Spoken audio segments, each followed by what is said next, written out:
Rien n'arrête la perpétuelle curiosité de Dominique, alias Doom Doom, à vouloir découvrir les différentes facettes des personnalités que nous apercevons quotidiennement dans les médias ou dans notre entourage.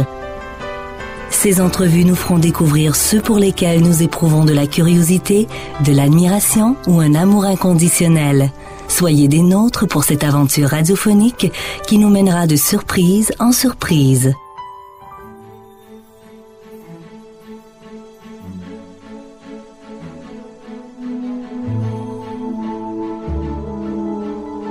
Alors, bonjour à vous tous. Aujourd'hui, j'ai le plaisir de m'entretenir encore une fois. Je pense que c'est la 3e fois qu'on la reçoit. Elle est auteure, conférencière, formatrice. Elle est une spécialiste de la compréhension des passages à travers le processus de la naissance et de la mort. Elle cumule au-delà de 6 livres best-sellers. Elle fait régulièrement la navette entre le Québec et le continent européen. Pour de nombreux ateliers et conférences, on reçoit Sylvie Ouellette. Bonjour Sylvie! Bonjour Dominique, merci de me recevoir encore, c'est tellement plaisant. Écoute, c'est tellement un plaisir, je pense que vous faites partie des chouchous. Ben, vous faites partie des miens aussi. et je pense que les gens me parlaient, c'est quand la prochaine entrevue? Oui, est-ce que tu reçois Sylvie encore cette année? Oui, on va la recevoir, oui, c'est sûr et certain. Et c'est toujours attendu parce que on va parler de votre petit dernier, le petit bébé qui est sorti il y a pas longtemps. Donc, rendez-vous au cœur de l'être. Oui. Votre dernier livre qui est un bijou qui était très attendu. Ben oui, puis en fait j'ai eu beaucoup de plaisir à l'écrire ce livre-là parce que ça faisait un moment que j'avais en fait une partie du matériel pour le faire, puis je savais pas comment le présenter. Puis en même temps, de l'autre côté, dans les conférences, dans les ateliers, les gens me disaient « Oui, mais Sylvie, c'est facile pour toi de s'intérioriser. Oui. Nous, on rentre à la maison, puis là, on t'a eu quelques heures, mais après, on sait pas comment faire ça. » Ouais. Puis aussi, on n'a pas le temps non plus. Puis ça, je veux dire, c'est une réalité qui est là. On a des horaires tellement chargés dans notre vie, tellement remplis. Oui. Que on ne sait pas comment faire ça ou placer ça surtout. Alors, l'idée m'est venue de prendre le matériel, les petits textes que j'avais déjà d'accumuler et d'en faire un prétexte pour s'intérioriser, pour s'arrêter, pour s'observer. Alors, j'ai proposé, je pense qu'il y a au-dessus d'une 40aine de textes dans le livre qui sont tout courts.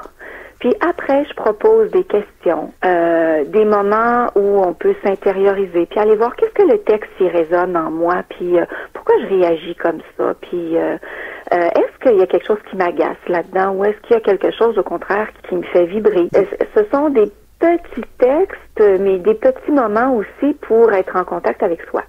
Mais c'est un livre qui est très... Je sais pas si ça a pris du temps pour le concevoir, mais il est très bien conçu parce que déjà là, en partant, il y a un avant-propos, il y a des mises en situation dans le livre et qui nous apprend comment commencer. Oui. Parce que on se dit toujours, on a toujours la fameuse vue ou la fameuse vision de la position du lotus pour pouvoir méditer. Ça nous vient du cinéma, puis on devrait arrêter d'avoir cette vision-là. Oui. Ben oui, tout à fait, parce que méditer, en fait, si on voudrait simplifier ça, c'est être dans le moment présent. Oui. Et ça, on n'est pas obligé d'être en lotus pour faire ça. Je peux être dans le moment présent pendant que je suis à la file à l'épicerie. OK. Pendant que je passe l'aspirateur ou pendant que je marche dehors. Okay. Donc, j'ai voulu un peu utiliser toutes sortes de situations de la vie. Et justement, dans l'avant-propos, pour moi, ce qui est important, c'était aussi de dire, ce livre-là, il peut être utilisé de différentes façons. On n'est pas obligé de le lire de la première page jusqu'à la dernière. On peut juste choisir un texte. Oui. On peut choisir un texte parce que les textes sont par thème. Oui. Par un thème qui m'inspire aujourd'hui, on peut le choisir au hasard. On peut laisser sa sagesse intérieure nous guider vers le thème qu'on a besoin. J'explique tout ça dans le livre pour que ça devienne vraiment un outil quand on se questionne, quand on a envie de s'arrêter, puis qu'on ne sait pas trop quoi faire. Puis les exercices, et les textes, j'ai essayé de mettre ça pour que ce soit très court. Comme les gens ont pas beaucoup de temps généralement, puis que commencer une discipline d'intériorisation, quand on nous dit, il faut au moins que tu prennes 30 minutes par jour, ben là, on se dit, est-ce que j'ai ça, 30 minutes? Oui, oui. Mais si je vous dis 5 minutes, ben là, ça c'est facile à trouver. Oui, c'est vrai. Mais tout est bien. Il y a des phases préparatoires, il y a des thèmes de réflexion, il y a des images symboliques, il y a des citations philosophiques. Donc, déjà là, tout est mis en contexte pour nous rassurer, pour tenter premièrement, de faire une pré-réflexion avant de faire la tentative. Puis de toute façon, les formulations sont toutes intuitives. C'est rien de vraiment compliqué. Non, c'est rien de compliqué. Puis je dois rendre à César ce qui appartient à César. La maison d'édition a fait un boulot extraordinaire pour ce livre-là, qui est tout en couleur, avec des belles images. Et parfois, juste regarder l'image, c'est assez. Oui, oui. On n'a pas besoin de faire plus, c'est-à-dire que on a pris juste un temps pour relaxer, pour décrocher d'une préoccupation en se laissant plonger dans l'image, puis dans là où ça nous projette, hein, oui. Et c'est suffisant. Donc, voyez-vous, moi, ce que j'ai trouvé que la maison d'édition avait bien compris le sens de ce livre-là et la façon dont on l'a bâti avec les images qui sont très poétiques, très inspirantes. Parfois, c'est ça, on se casse la tête pour dire faut que je m'arrête, mais c'est pas compliqué.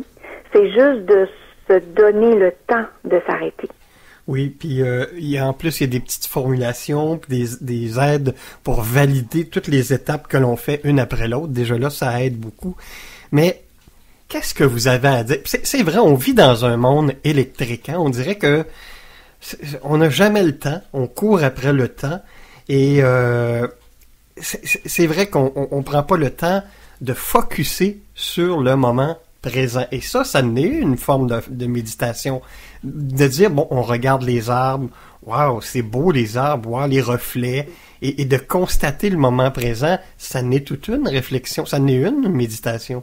Oui, puis c'est quelque chose que, parfois on va faire, mais qu'on considère justement pas comme une méditation. Okay. Parfois, on va aller prendre une marche, puis on va s'arrêter quelques secondes devant un beau coucher de soleil ou une fleur qui est magnifique, puis on va prendre le temps de contacter cette beauté-là, puis on va continuer notre chemin, puis on va dire « il aurait fallu que je médite aujourd'hui », puis là, on se sent coupable. Mais on vient de le faire. Mais c'est drôle, hein? Moi, je parle à des gens qui essaient de... Moi-même, je suis pas un amateur de méditation. Dire arrêter, puis fermer les yeux, puis méditer. Pour moi, la méditation, c'est par exemple, les moments les plus forts, c'est quand je me retrouve sur le bord d'un cours d'eau et que je vois toutes les milliers de petites lumières qui reflutent dedans. On dirait qu'on devient hypnotisé, puis on va dans la lune. On tombe dans la lune. Et ça, je trouve que c'est des méditations presque involontaires, mais tellement puissantes. Oui, c'est ça, c'est qu'on se rend pas compte du nombre de fois qu'on peut être en contact avec soi dans une journée parce que on n'a pas appris à porter attention justement à ça. Puis on se rend pas compte d'un autre côté de toutes les occasions qu'on aurait dans le quotidien d'être en contact avec soi en conscience. Okay. L'objectif de ce livre-là, c'est justement d'amener les gens à dire quand je fais quelque chose, est-ce que je suis présent à ce que je fais? Et c'est pour ça que j'ai voulu donner, j'ai des exercices comme par exemple dans une file d'attente ou dans le métro, dans l'autobus. Qu'est-ce qu'on peut faire pendant qu'on est là? On est un peu captif dans une file d'attente. Oui. Ou bien on prend notre cellulaire puis qu'on regarde nos messages, ou bien non, on essaie d'en profiter justement juste pour voir, s'observer. Mm-hmm. Qu'est-ce qui se passe en dedans de moi? C'est quoi les pensées qui m'habitent pendant que je suis dans cette file d'attente-là? Et si je développe le réflexe de faire ça régulièrement, je vais trouver d'autres occasions aussi de rester en contact avec moi. Oui. Mais... Donc, le but de ce livre-là, c'était un peu d'amorcer une discipline de contact avec soi dans différentes situations. Je propose, entre autres, dans le livre, un exercice où on est en contact avec la nourriture. Oui. On mange 3 fois par jour, mais la plupart du temps, on ingurgite, on savoure pas. Non, on fait le goéland. Ben, c'est ça. Oui. On a ingurgité quelque chose, puis bon, à la limite, on se souvient même plus de ce qu'on a mangé parce qu'on n'était pas présent, soit qu'on regardait la télé pendant qu'on était là, ou qu'on lisait le journal, ou que on était complètement ailleurs. Mm. Mais si on mange en conscience, on s'aperçoit que, wow, c'est une expérience intéressante pour, bon, oui, goûter l'aliment qui est là, mais pour voir aussi ce qui se passe dans notre corps quand on mange en conscience. Est-ce que beaucoup de gens, bon, on va prendre un exemple, moi, des fois quand tu veux méditer, t'es constamment assailli par des pensées intrusives. Mm-hmm. Et déjà, juste de dire, bon, OK, là, faut que j'arrête de penser à ça. Des fois, c'est le soir, quand on s'endort, on est envahi de pensées et on se dit, OK, là, faut que je dorme. Faut que ça arrête. Là, tu penses, t'essayes de penser à des vagues, t'essayes de penser au silence, aux petits criquets qui sont dehors, t'essayes de te concentrer sur un bruit. Et souvent, ça fonctionne. Mm-hmm. Mais d'où ça nous vient, ça, ces pensées intrusives-là qui nous bombardent constamment? Ben, en fait, on réalise pas à quel point notre réalité est construite à partir de pensées. OK. De pensées, mais très souvent inconscientes. Donc, quand on se couche le soir, mais ce qui défile, c'est un paquet de pensées qui sont là à l'intérieur de nous, puis qui cherchent à émerger à notre conscience. OK. Et l'objectif, quand on dit de méditer, moi, j'ai été longtemps à essayer de méditer, justement, puis à devenir frustrée parce que j'essayais d'arrêter mes pensées. OK. Et ça, c'est extrêmement frustrant parce que des pensées, il y en a tout le temps. Ben oui. Donc, arrêter de penser, c'est comme arrêter de respirer. C'est pas possible. Non. Ben, c'est possible, mais ça s'appelle la mort, là. Oui. C'est pas ce qu'on veut. Donc, moi, ce que j'ai découvert, puis ce qui m'a beaucoup aidé, c'est que il faut pas arrêter de penser. Il faut pas être en lutte contre quelque chose. La méditation, c'est l'accueil du moment présent. Alors, le moment présent, il comprend les pensées qui sont là. Si je suis en lutte contre les pensées qui sont là, je suis pas dans le moment présent. Je suis en train d'essayer de vaincre le moment présent. Donc, je suis pas dans ce moment présent-là, je suis ailleurs. Donc, l'objectif, c'est de dire, j'ai des pensées. Ah oui, mais pourquoi je pense à ça? Donc, voyez-vous, là, je deviens dans l'accueil de cette pensée-là. Et c'est beaucoup plus facile de la laisser aller. De dire, tiens, elle est là, elle, aujourd'hui. Okay. Et là, je la laisse aller. C'est pas en résistance. Un peu comme quand vous parliez tout à l'heure, vous êtes devant un cours d'eau, puis vous regardez les reflets de la lumière sur l'eau. Vous n'êtes pas en train de vous dire, comment ça qu'il y a des reflets, faudrait pas qu'il y en ait. Oui. Vous êtes en train de dire, oui, il y a des reflets, puis regardons si c'est beau. Ouais. Et ça fait que vous entrez dans un état méditatif, parce que vous n'êtes pas en résistance contre. Alors, c'est la même chose avec les pensées. Quand on n'est pas en résistance, on peut les laisser passer et là, réellement rester en contact avec soi. Puis quand je dis réellement rester en contact avec soi, il faut pas se le cacher. Quand on dit, par exemple, je vais prendre mon cas, que je médite à tous les jours, ça veut pas dire qu'à tous les jours, j'arrive à rester en contact avec moi pendant toute la période de méditation. Ça m'arrive encore de partir ailleurs, de pas être dans le moment présent, d'être préoccupé par quelque chose. Ça m'arrive encore de pas être capable de rester aligné. Quand les jours où je suis très préoccupée par quelque chose,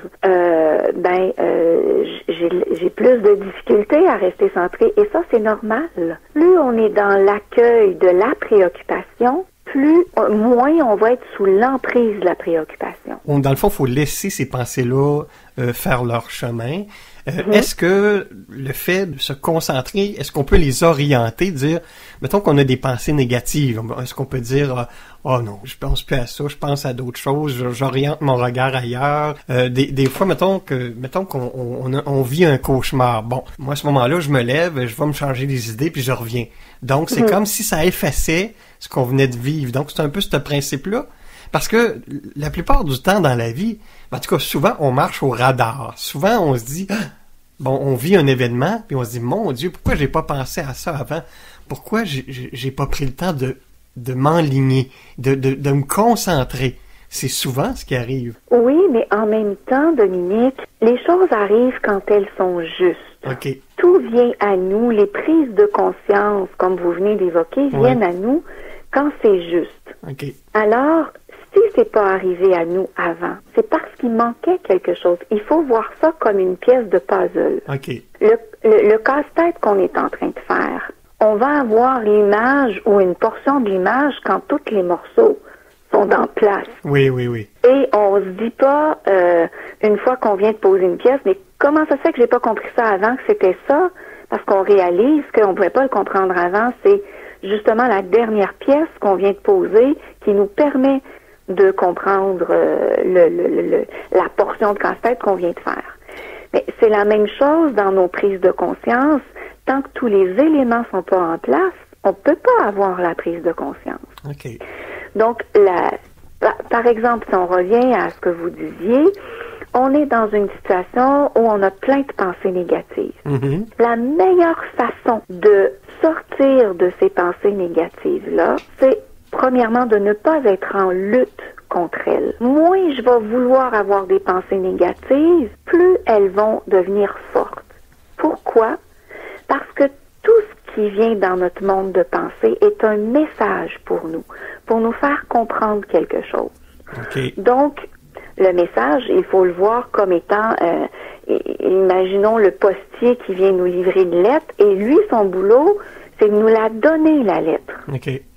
Alors, si on lui ferme la porte au nez, ben, il va trouver un autre moyen pour revenir. Donc, ces pensées négatives-là, elles sont un message qu'on doit comprendre. Alors, plus on va être en lutte, puis se dire, non, je veux pas voir ça, moins je me permets d'entendre ce qu'elles ont à me dire. Plus je vais me dire, ah oui, j'ai ces pensées-là aujourd'hui.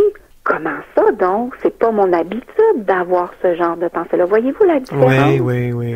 Là, je suis pas en résistance contre la pensée. J'essaie juste de comprendre pourquoi elle est là aujourd'hui. Donc, le message derrière, je viens de lui ouvrir une porte pour qu'il puisse se révéler à moi. Question de bien saisir les messages qui nous arrivent. Il faut devenir l'observateur des pensées. Au lieu de dire, oh non, il faut pas que je pense à ça parce que ça me semble que ça va engendrer de la négativité. Au contraire, la meilleure façon de laisser partir la négative, c'est de laisser rentrer de la positive en arrière.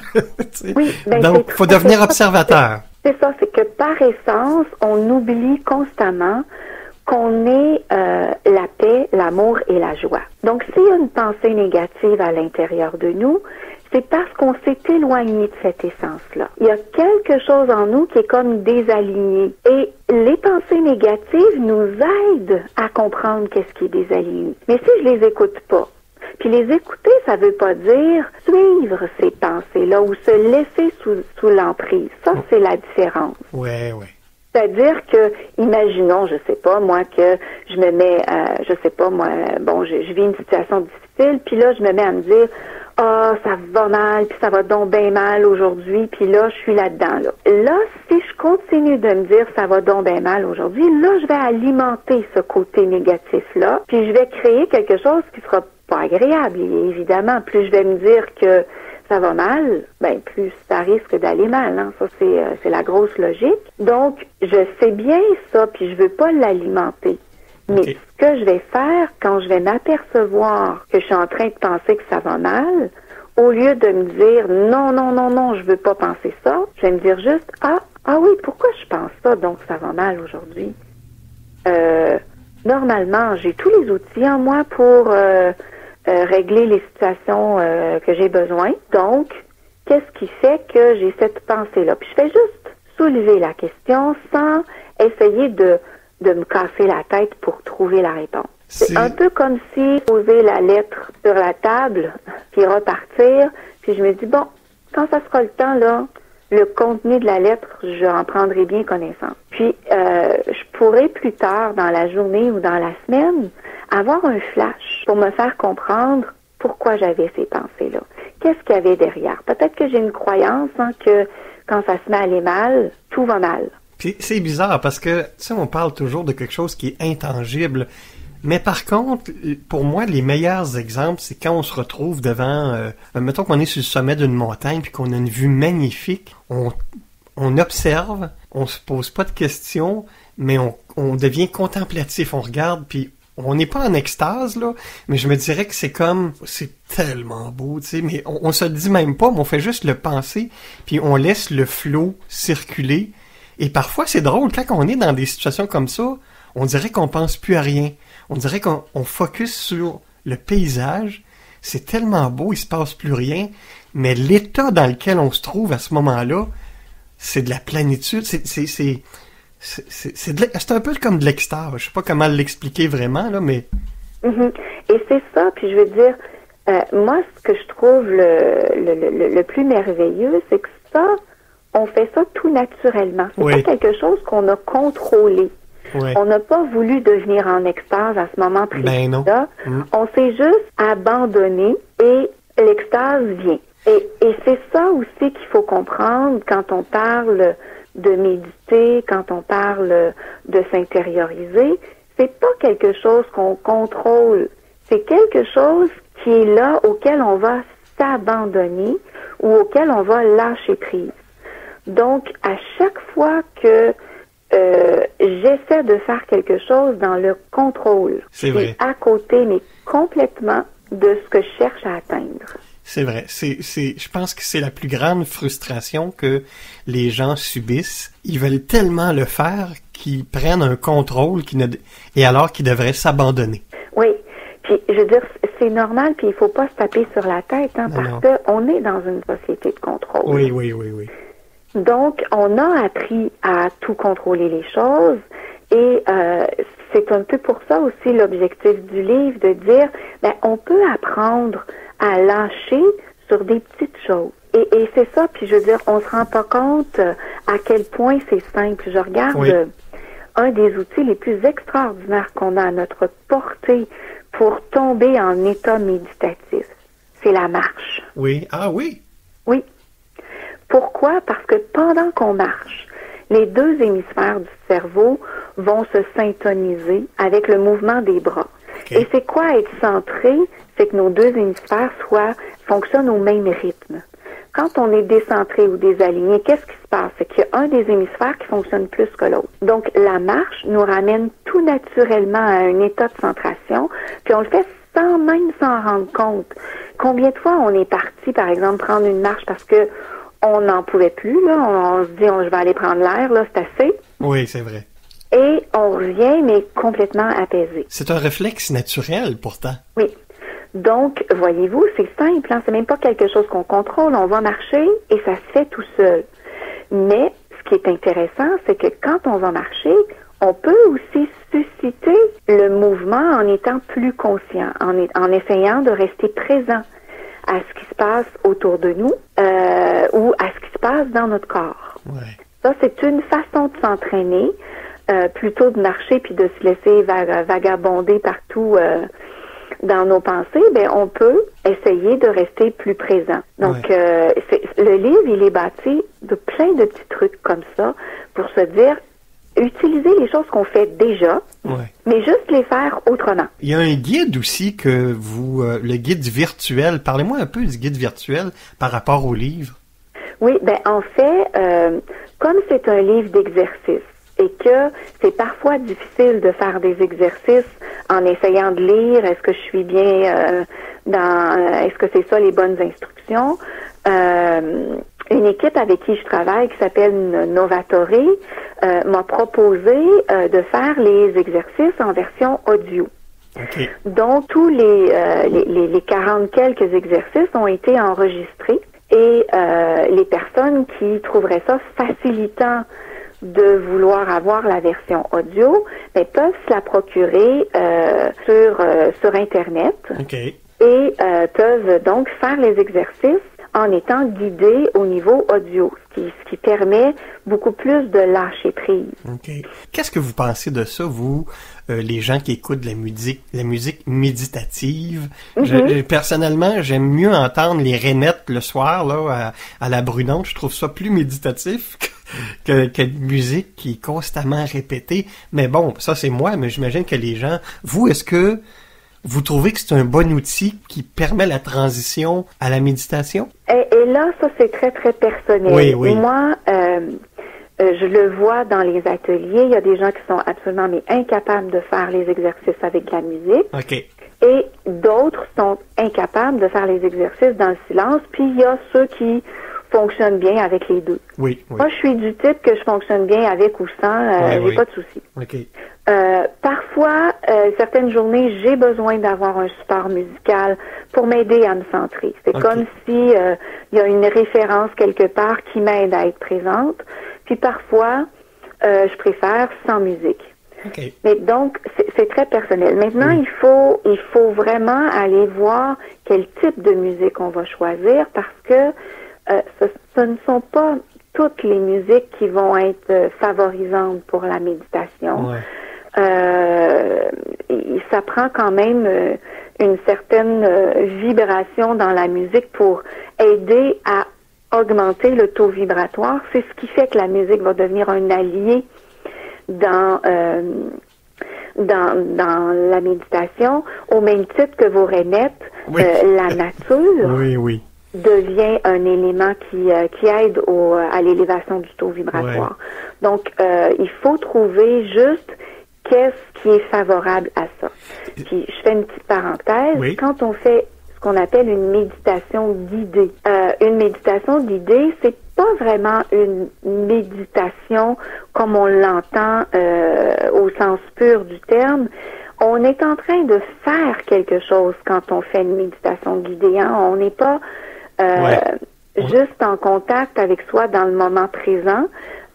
On écoute quelqu'un nous dire de faire quelque chose et c'est peut-être pas ce quelque chose-là dans le moment présent qui serait favorable à faire. Donc, il faut aussi être conscient de ça, puis de voir que si on utilise des méditations guidées tout le temps, il faudrait peut-être se permettre de temps à autre d'avoir juste soit de la musique ou des contacts en silence avec soi pour rééquilibrer les choses. C'est bon les méditations guidées, mais il faut être conscient que c'est juste une façon d'être en contact avec soi, mais que le silence il y a que le silence en fait qui va permettre un plus grand contact avec soi. Oui, parce que de toujours avoir une musique constante, ça mobilise certaines fonctions de notre cerveau. Mm-hmm. Donc, on n'est pas tout à fait relâché. Moi, quand je vous dis que j'écoute mes rainettes, c'est que souvent, moi, j'aime beaucoup le soir, mettons, là, tout est calme, je me berce dehors, il fait noir. On dirait que les rainettes, là, c'est comme une musique dans le fond, loin, mais qui est comme rassurant. C'est comme une petite musique rassurante pendant qu'on écoute nos pensées. Oui. C'est comme une musique de fond, mais au loin. Et c'est drôle, c'est quelque chose de toujours rassurant. Alors qu'il y a d'autres gens qui vont écouter de la musique forte, puis on dirait qu'ils mettent de la musique forte pour pas s'écouter penser. Oui, ben ça aussi, je veux dire, ça peut être ça. Puis je veux dire, c'est la même chose avec les méditations guidées. Ça peut être une façon aussi de fuir qu'on veut pas voir à l'intérieur de soi. Parce que si on est réellement en silence, c'est ce qui est là dans le moment présent à l'intérieur de soi qui va émerger. Donc, si on veut le fuir, ben on va chercher des moyens de pas toucher à ça. Mon Dieu, Sylvie, ça fait tellement de bien de se le faire expliquer puis de se le faire rappeler. Mais dans vos conférences, là, votre livre, ça c'est super parce que c'est comme à tous les jours, on peut piger au hasard. Ça devient unique parce qu'il faut faire des exercices, il faut se faire une petite discipline. Puis si on se dit, on l'ouvre une page à chaque jour, ben on crée une discipline et tranquillement, pas vite, ça devient inné. C'est ça. C'est vraiment l'objectif du livre, de dire on part de petites choses qu'on peut intégrer très facilement dans notre vie sans nécessairement bouleverser notre agenda. Oui. Et on intègre ça, puis après, c'est quand on le fait plus que ça nous manque. Puis là, Oui, on se dit, oui. ah, mais je l'ai pas fait aujourd'hui. Non, demain, là, faut absolument que je le fasse. Donc, voyez-vous, c'est un peu comme juste un petit coup de pouce pour partir cette fameuse discipline-là. Oui. Discipline, souvent, ce mot-là fait peur, Ouais. mais cette routine qu'on pourrait dire. Puis après, une fois que c'est installé, ben tout notre être veut que ça continue parce que ça fait tellement bien ces petits moments de bonheur-là. On se dit, mais pourquoi pas le faire, là? Oui. Est-ce que dans vos conférences, parce que vous donnez plusieurs ateliers, des conférences, ça doit être quelque chose qui est demandé, ça? Il y a des gens qui doivent dire, Sylvie, comment on fait? Sylvie, comment on débute? Ça doit être beaucoup demandé. Oui, ben d'ailleurs, j'ai bâti un atelier qui sert à ça, qui s'appelle Communiquer avec l'âme, Oui. pour être en contact avec soi, pour développer justement une discipline de contact avec soi. Puis communiquer avec l'âme, c'est pas communiquer avec les défunts ou d'autres formes d'énergie d'abord et avant tout, hein. C'est communiquer avec soi, d'être en contact avec notre propre âme pour trouver les réponses qu'on cherche, puis la certitude dont on a besoin. Donc, cette formation-là, ça fait des années que je la donne, mais malgré tout ça, c'est la raison d'être du dernier petit livre, parce Oui. que même si les gens ont suivi cette formation-là, après, quand on retourne dans le quotidien, ben on fait ça comment s'observer, parce qu'on est rapidement happé par toutes les activités qui s'y trouvent, on vient fatigué, on sait plus trop, on essaie certaines techniques, puis hop, ça fonctionne pas, donc on se dit, bon, ça doit pas être pour moi. Alors, le livre voulait vraiment essayer de montrer qu'on peut faire ça dans différentes situations, que le quotidien est un contexte, mais génial pour nous aider à juste transformer la manière dont on fait les choses. On n'ajoute rien à l'agenda. On continue de faire la même chose, mais on le fait différemment. Il faut vraiment prendre le temps de devenir l'observateur de nos pensées. Puis c'est drôle parce que c'est puissant, mais c'est dur de s'abandonner. C'est dur, mais dans le fond, je pense que c'est tout simplement c'est comme apprendre l'anglais. Si tu le pratiques pas, tu le sauras jamais. C'est ça. C'est exactement ça. Puis je veux dire, on se rend compte que cette discipline de s'intérioriser nous permet justement de pratiquer ce contact avec soi. Et là, on commence à mettre de la couleur puis de la saveur dans notre vie. Oui. Puis l'un des reproches,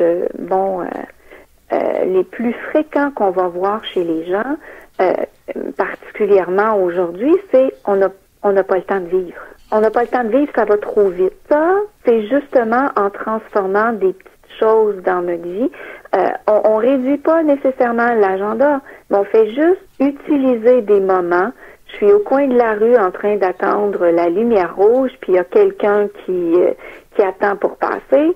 Je peux l'observer, puis voir qu'est-ce que ça me fait à l'intérieur de moi. Par exemple, je sais pas, moi, je vois cette personne-là, puis je trouve qu'elle a l'air bien fâchée. Ah, est-ce que ça se pourrait que je sois fâchée moi aussi? Parce que généralement, vous allez vous faire un constat. Si on observe quelque chose à l'extérieur de soi, c'est parce qu'on le porte. Et donc, imaginons, quand on est en amour, on les voit pas, les gens fâchés, hein? Non. C'est un état d'esprit qui est vraiment particulier. Ben, c'est ça. Donc, pourquoi je les vois pas quand je suis en amour, mais que là, je la vois dans ce moment-là, ça veut dire que à l'intérieur de moi, il y a peut-être une partie de moi qui est fâchée puis que j'entends pas aussi. Ouais. Notre sagesse intérieure, c'est comme notre guide qui sait ce qui est bon puis ce qui est pas bon pour nous. Combien de fois on est pris dans un bouchon de circulation, puis ça nous dit prends la prochaine sortie. Puis là on se dit ben non, on va prendre la prochaine sortie, ça va me rallonger, c'est pas par là que je m'en vais, blablabla. Oui. Puis on reste là pour apprendre une fois que la sortie est passée, qu'on aurait été mieux de la prendre, ça aurait été beaucoup plus court. Puis là on se dit j'aurais donc dû écouter ce que j'ai entendu ou ce que j'ai senti.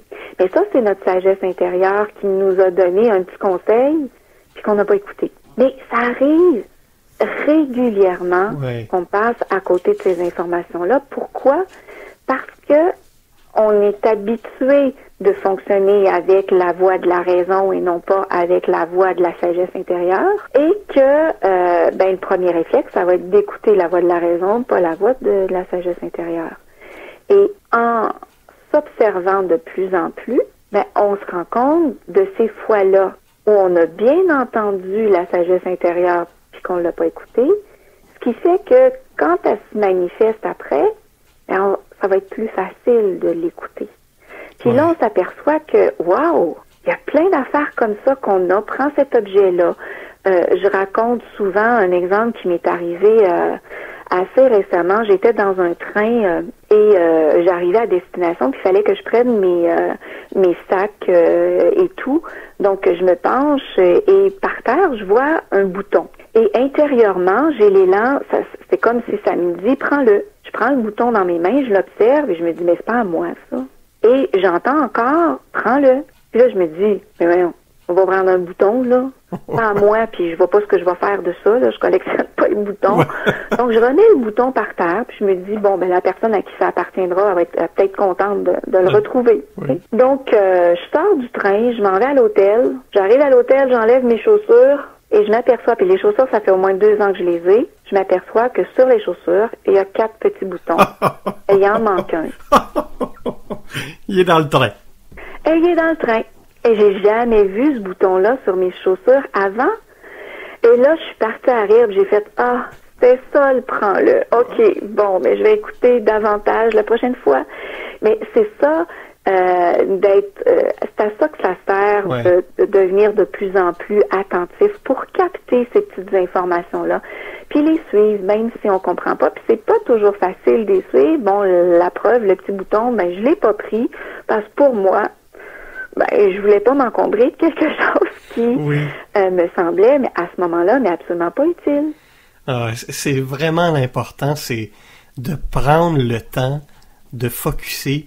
Et c'est incroyable. En tout cas, moi, parce que c'est drôle, quand tu vis ça, comme vous le dites, on a l'impression que c'est pas méditer. Pour méditer, pour nous, c'est comme les yeux fermés. Hein? On a toujours cette image-là. Alors qu'on s'aperçoit qu'au bout du compte, on médite plus souvent qu'on pense, mais on n'en est pas vraiment conscient. C'est ça. Et on sait pas l'identifier. C'est ça. C'est que on reçoit des moments comme ça où on reçoit des informations. Ça veut dire qu'on est pleinement aligné. Okay. Méditer, c'est ça, c'est d'être dans l'alignement. Il n'y a pas de lutte à l'intérieur de nous. L'information passe. Donc oui, il y en a énormément de moments comme ça. Autant quand on est devant un beau coucher de soleil ou on peut être à l'épicerie en train de vouloir choisir quelque chose, puis ça nous dit non, prends autre chose. Puis finalement, si on écoute, on se rend compte que c'est exactement ça qu'il fallait choisir. Oui. Puis on se rend compte aussi que si on fait confiance à ça sur des petites choses comme ça à l'épicerie ou dans le train, ben que quand quelque chose de plus important va nous arriver et on comprend pas, on ressent à l'intérieur de nous, c'est tellement fort qu'on va être capable de faire confiance, dire non, je sais, je suis pas capable de l'expliquer, mais là je sais absolument qu'il faut que je fasse ça.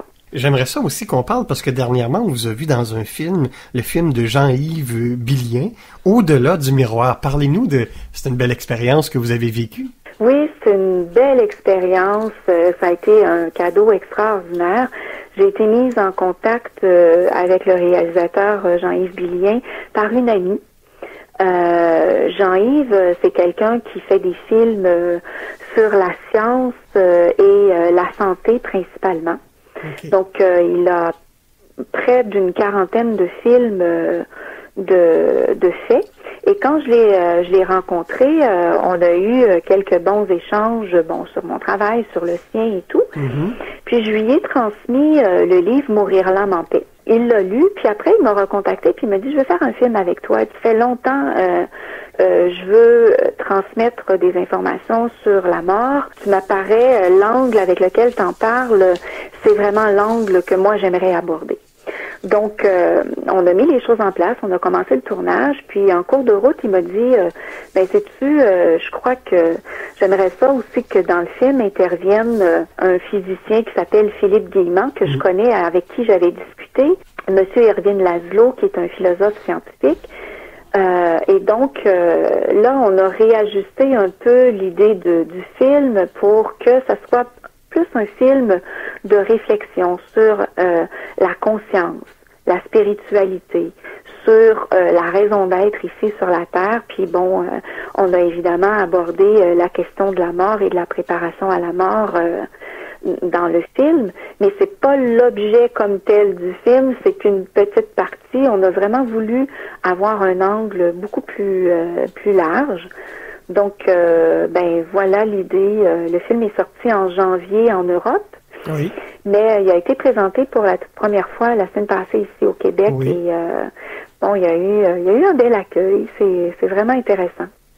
Ah ben, c'est une belle consécration. C'est une belle étape dans votre parcours.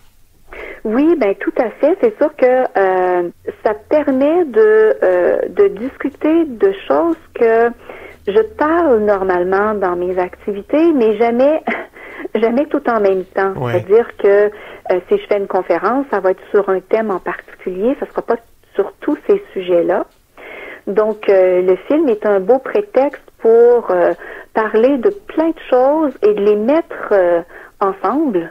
Oui. Pour donner justement une direction, proposer des éléments de réflexion aux gens et de dire, ben, cette vie-ci que vous êtes en train d'expérimenter, il y a un sens à ça.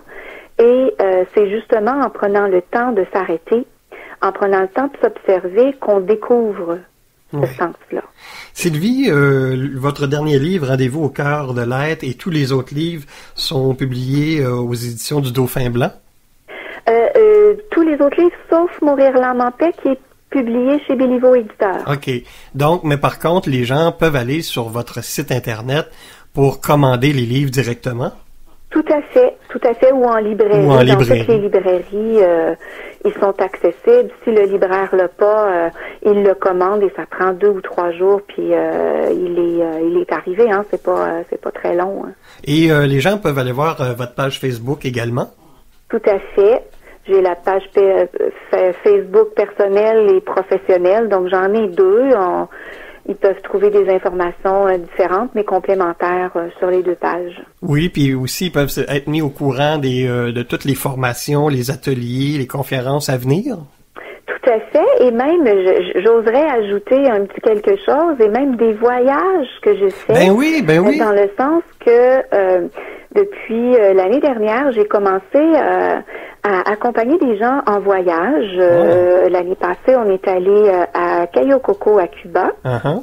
Et cette année, on repart encore à Cuba. On va aller à Santa Maria cette fois-là. Et ce qui est intéressant, c'est que c'est un voyage où on mêle à la fois les ateliers et la période détente. Ah. Donc le matin, on est en atelier, puis l'après-midi et le soir, on est en période détente. Et ça permet vraiment quelque chose d'intéressant parce qu'on est dans un contexte favorisant pour s'arrêter. Oui. Et on est une semaine ensemble à parler d'un thème en particulier. Et cette année, ce qui va être exploré, c'est la mission de vie. Okay. Donc, il y a beaucoup de gens qui se posent la question, qu'est-ce qu'ils sont venus faire sur la Terre?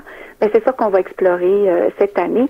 Et c'est drôlement intéressant comme formule. Ben, j'imagine, puis en même temps, c'est comme un alliage entre les formations, les ateliers, puis les conférences. C'est tout un ensemble.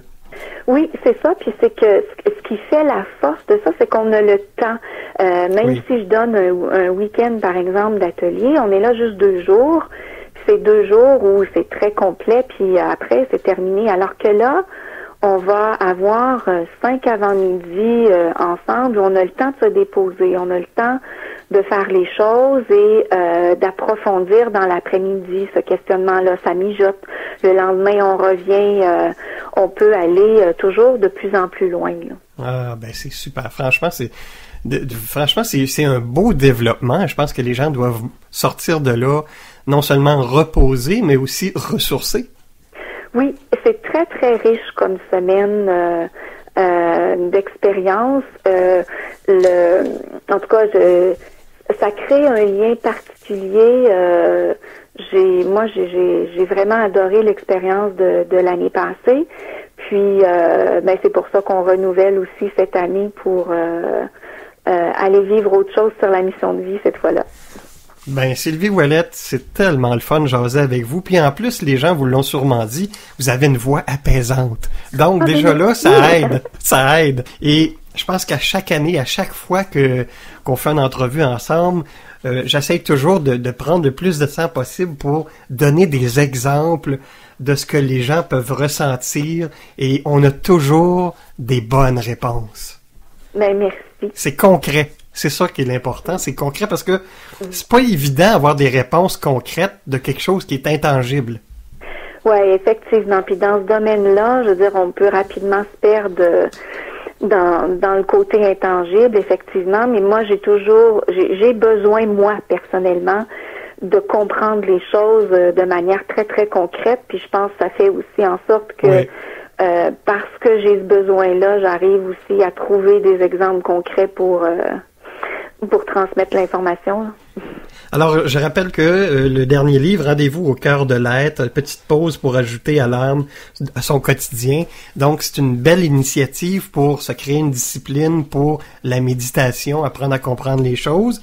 Sinon, ben, vous pouvez aller sur le site de Sylvie Ouellette, qui est www.sylvieouellette.ca. C'est bien ça, hein? C'est bien ça. Et la page Facebook. Merci Sylvie, c'est toujours un plaisir de vous avoir avec nous. On va vous souhaiter de belles et bonnes vacances. Et on se dit à la prochaine. Merci infiniment, Dominique. Le plaisir est partagé. Vos questions sont toujours fort intéressantes et c'est très agréable de passer un moment avec vous. Merci beaucoup et à la prochaine. Et au revoir.